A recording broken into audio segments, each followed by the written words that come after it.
keempat, kita orangnya jangan menganiaya orang.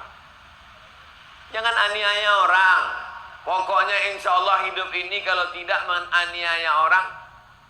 Siapa yang menggeser sempadan batas tanah qaidah shibrin sejengkal dia geser panjang tanah, maka akan dililitkan di lehernya nanti tuwiqa sab'i aradin, 7 lapis tanah akan dililitkan di lehernya. Gara-gara apa? Aniaya.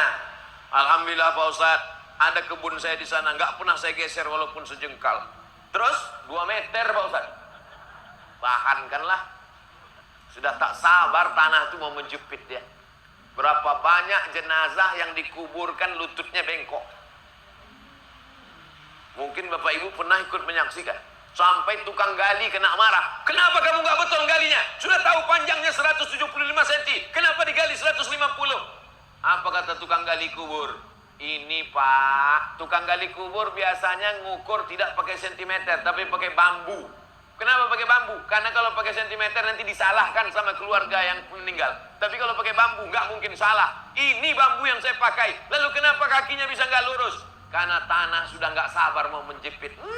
Kata tanah. Oleh sebab itu, yang dicari tanah, menipu gara-gara tanah, padahal dia akan dijepit tanah dan akan dimakan cacing tanah. Segera urus ke kantor Badan Pertanahan Nasional. Tanah-tanah yang belum diurus.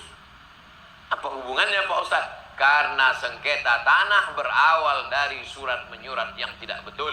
Makanya negara ini bukan cuma negara akhlak, sopan santun, budi pekerti, tapi di sana ada hukumnya. Kalau sudah kita tetapkan ini batasnya, ini titik koordinatnya, maka sudah ditetapkan, dia melanggar, kita tegakkan hukum.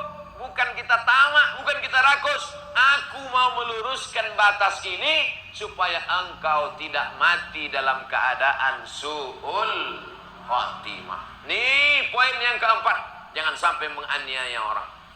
Makanya ceramah nggak boleh lama-lama sampai teraniaya orang. Berapa sinetron Korea hilang malam ini? Ustadz Somad menyindir menyakitkan hati kami Pak Ustadz. Oh serba salah kalau saya ceramah memikirkan hati orang. Saya cerita narkoba, yang anaknya kena narkoba dia marah. Saya cerita selingkuh, yang orang selingkuh marah. Jadi kalau gitu saya cerita apa? Cerita sabar aja lah. Mari kita sabar. Kaki kita diinjak orang, sabar.